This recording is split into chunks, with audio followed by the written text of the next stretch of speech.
Welcome to Living in Beauty. It's Tuesday, September 13th, 2022, day 2248 on the road, and we're in Telqua, British Columbia.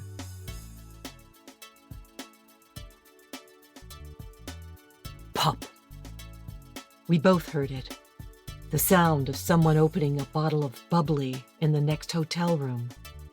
But we were not in a hotel. We were driving the beast up a scorched highway in the Mojave Desert with Beauty in tow. I shouted, "Blowout! Pull over!"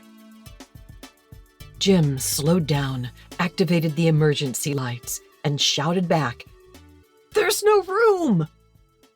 He was right.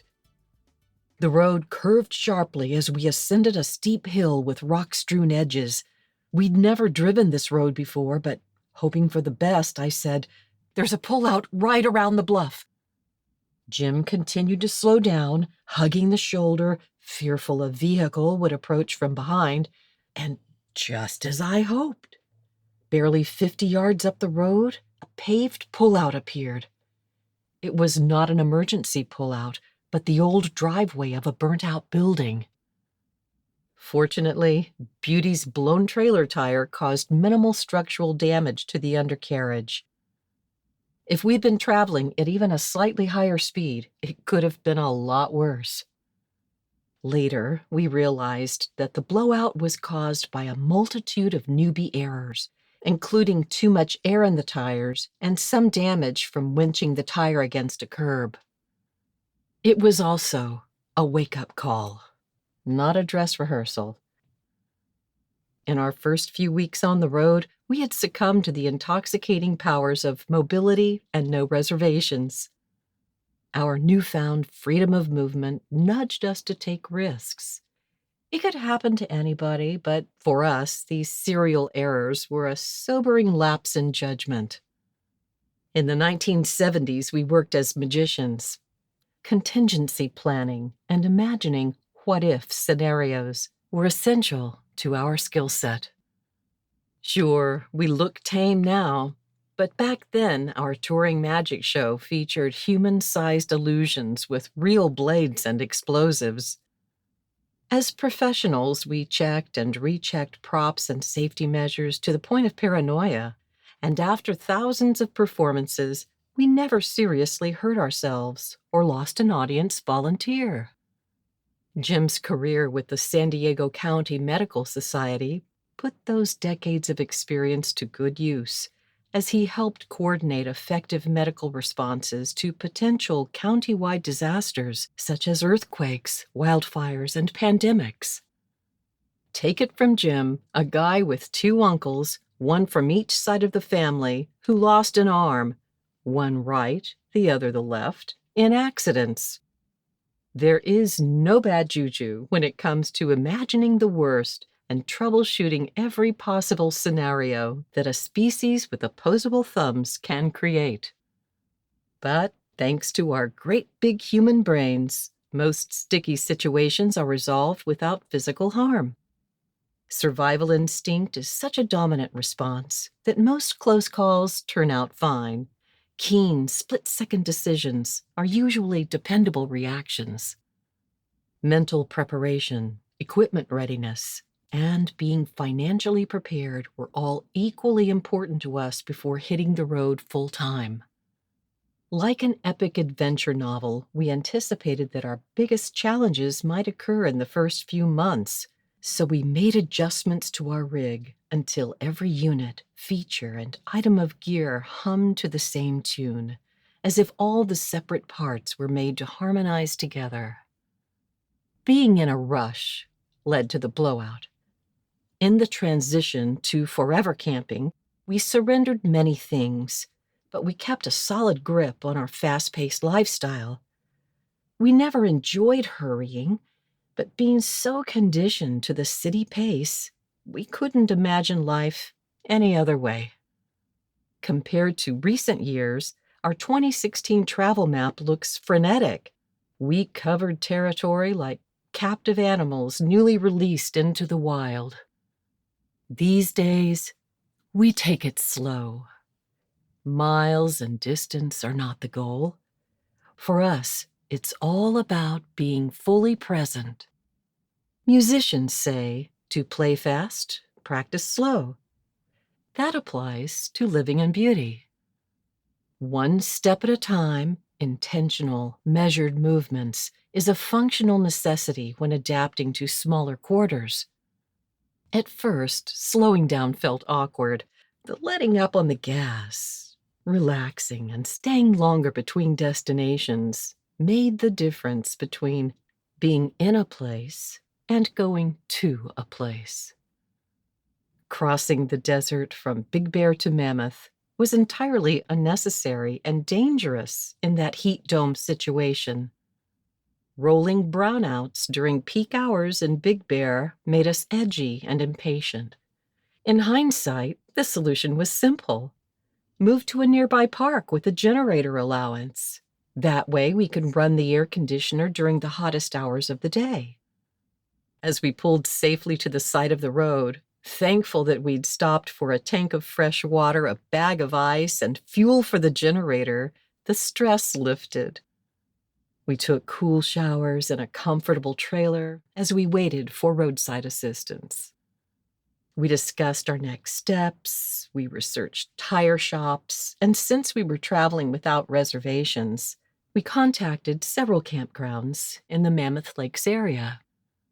The news was both good and bad. We found an excellent tire shop and made an appointment, but every campground within 30 miles around was full of concert goers for the Bluesapalooza Festival.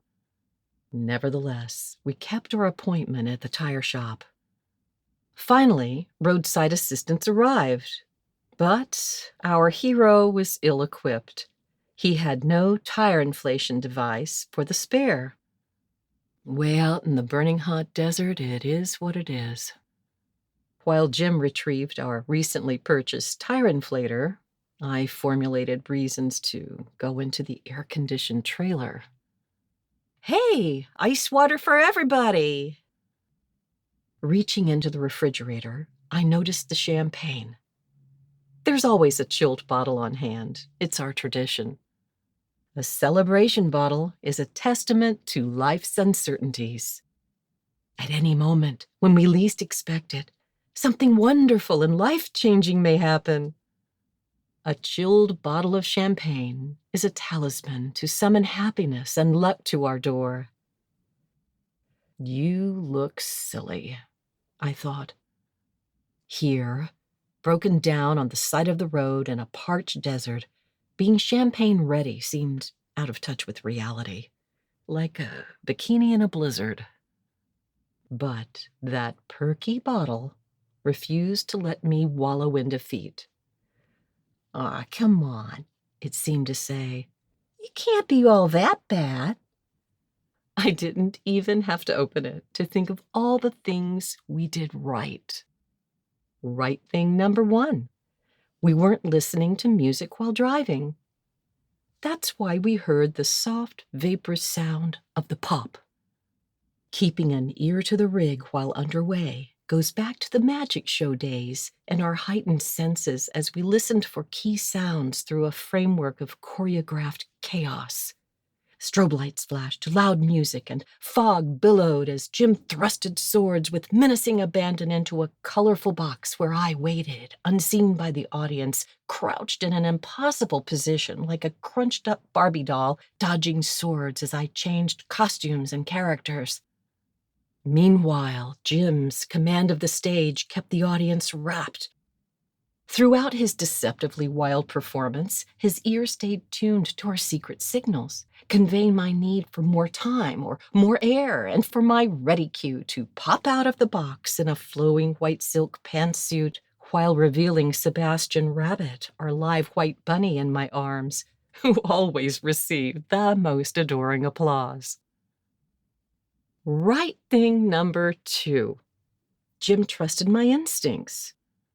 Neither of us had ever heard a blowout before, but he didn't question my analysis, and he responded immediately.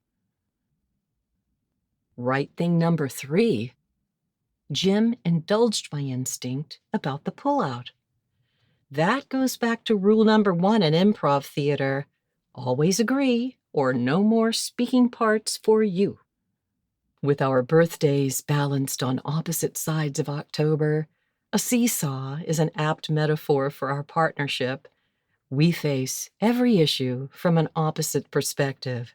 Yet, we find the other fascinating, and their ideas have weight. Our strength, creativity, and joie de vivre, even in times of crisis, is grounded in respect. As the sun showered the mountains with backlighting, our technician finished his work and sailed off into the desert. Ready to go, we idled there, wondering what would be the safest way to back a 50-foot rig onto a highway from behind a blind curve at dusk. As if on cue, a California Highway Patrol car drove right up, lights flashing, siren whooping. The officer blocked the lane so we could pull out safely. While driving up the mountain into Mammoth Lakes, a campground returned our call. They had a space for us. A few minutes later, as we pulled the rig under the shady pines, Jim spotted our tire shop directly across the street. And that, dear listener, is what emergency champagne is for. The road taught us a good and lasting lesson that day. When everything is out of control, help rises to the top. Those sparkling Mammoth vibes continued throughout the week as we scored last-minute tickets for Bluesapalooza, connected with San Diego friends, hiked to a fabulous hot spring, and relaxed while the new 16-inch wheels and tires were installed in our campsite. We're on the ride of a lifetime with Beauty and the Beast. We go places that can't be seen or fully experienced from a hotel. Every day we spend traversing the planet in the champagne of trailers is a day worth celebrating. We are forever camping. That makes us the luckiest people in the world. Things break, but making repairs in paradise is the stuff adventures are made of. Perspective is gold. We live in an Airstream trailer, so when something goes wrong, it's usually a small something. A carefree attitude is the most valuable gear on board. Hey, we didn't sign up for normal. In South Dakota, a hailstorm popped in for happy hour, but we were inside. The awnings were not out. The damage was cosmetic. Our insurance was up to date, and we were educated about quarter-sized hail. Pop the champagne. Prepare, slow down, listen, trust your instincts. Expect the best outcome. Learn from your mistakes, forgive yourself, and always keep refreshments in the fridge. That's our strategy. Bopping around the planet in beauty is a privilege, so we celebrate even the bumps and bruises with a bottle of bubbly. Our needs are few, our house is small, yet every day is a fantastic adventure and there's always plenty to go around. Just remember to bring your own glass. Cheers. Thank you for joining us at Living in Beauty.